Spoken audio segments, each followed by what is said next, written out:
Između dva subotička prigradska naselja, sela Đurđin i Mišićevo, sinoć se dogodila saobraćajna nesreća u kojoj je jedna osoba poginula. Do kobnog sudara dva putnička vozila došlo je oko 20 časova i 20 minuta.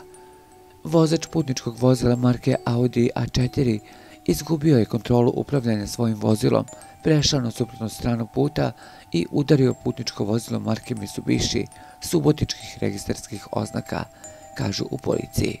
Na licu mesta povredama je podlegao vozač Audija, dok je vozač Mitsubishija teško povređen.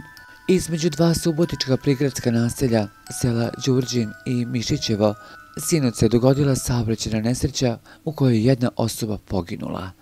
Do kobnog sudara dva putnička vozila došlo je oko 20 časova i 20 minuta. Vozač putničkog vozila marke Audi A4 izgubio je kontrolu upravljanja svojim vozilom, prešao na suprotnu stranu puta i udario putničko vozilo marke Mitsubishi subotičkih registarskih oznaka, kažu u policiji.